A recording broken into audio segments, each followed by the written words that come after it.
Revoice Podcast Network. The mic is ours.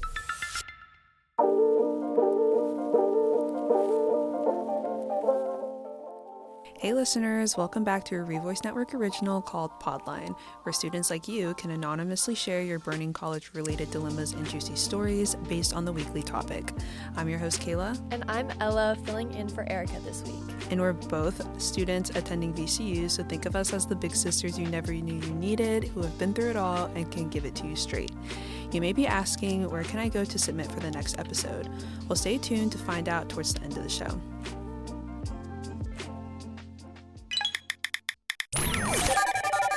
In today's episode, we asked you to share one of your insane family stories, whether your aunt stole your mom's necklace or your uncle and your dad got into a fist fight, and these submissions, per usual, did not disappoint. But before we get into them, I want to ask you, Ella, do you have your own insane family story you'd like to share?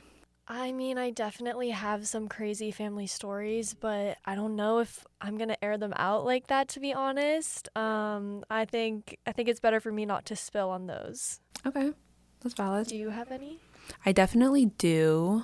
I feel like families are so complicated, but I will share one because it's about my uncle and his wife. I think one time, my mom got into it with her, the wife. Yeah, the wife. I remember I was going to school one morning, and usually I was maybe in elementary school, and usually I'll be in my mom's room just watching.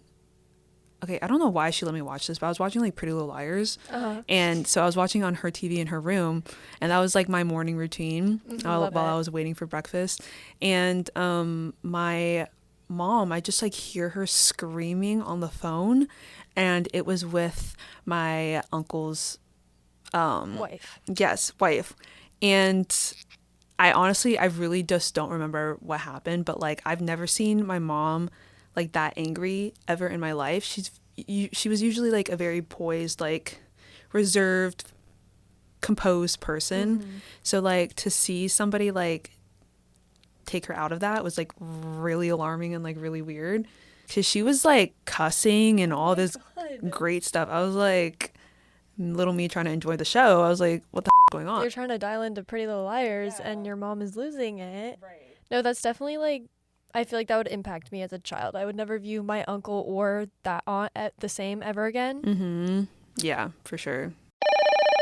So for the first submission, this one says, keeping it very short and simple, my uncle's ex-wife is actually crazy. They got divorced a long time ago, and she dragged it out for years.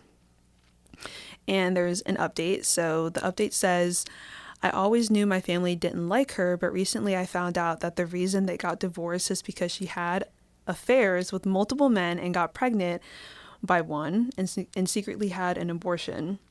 And my uncle only found that out in divorce court. Oh my God. I cannot imagine trying to divorce someone and that popping out in the court. Yeah. That's a bombshell drop right there. Yeah, 100%. Because, I don't even know. There's, so much to unpack there. Mm-hmm. Honestly, if I was that man, I'd probably just walk out, because in that moment, I would not be able to. I'd be what the is happening? Yeah. And I guess, the family had a right to not like her. Because yeah, clearly having affairs with multiple men, I never want to make a woman feel ashamed of things, but no, that's just not okay. No, and I'm not a supporter of cheating, no matter the circumstance, to be honest. But that kind of leads into their question. How would you react to someone cheating on you, and how would you feel finding out more details later on? I would be okay. Here's the thing. With me, I feel I'm somebody that's I get really, I guess, pissed off pretty easily when it comes to people that do things, certain things to me. So if I find out my significant other was cheating on me, you will never hear from me again. I'm so sorry. That's just how I operate. And I know it's a lot easier said than done, because I feel I've met a lot of women that will say that, and then they get into a relationship where they're in love with this person, and then that person will cheat on them, and then they'll be oh, it's okay. Like, they'll go back to them. Yeah. Like, oh, I can change him. Like, no, you can't, girl. Unfortunately, I did find stuff out after a breakup one time, and I kind of handled it like similarly. I sent him like a long text, kind of being like, you're so pathetic, kind of degrading him a lot. And then I said, don't ever contact me again. And he hasn't. And I want to keep it that way because it's one of the worst things you can do to a person, I think, in a relationship. And I think it's so harmful. So, like, especially if you've ended things and you're trying to move on and then you find out that, like, this person that you've been with has been doing all these things behind your back is crazy. And I can't imagine, like, dealing with that in a marriage. I don't know what I would do in that scenario. I don't know either. Because, like, it's not only embarrassing for, like, the person that was cheating, but it's also extremely embarrassing for the person that got cheated on in front of all those people in court. And it's like, dang. Should we get into the second submission, which is kind of my submission? Period. Yes, let's hear it. So I haven't mentioned this, but I am a producer for another Revoice show called Common Talk, where we talk in Monroe Park and people get to, like, share their little stories. And we actually did a crazy family stories episode. And this girl came up to us and she was like, hey, like, I want to answer this question, but can you please blur my face and maybe, like, distort my voice? And we're looking around thinking, like, oh, what is she about to say? Because, like, this is crazy.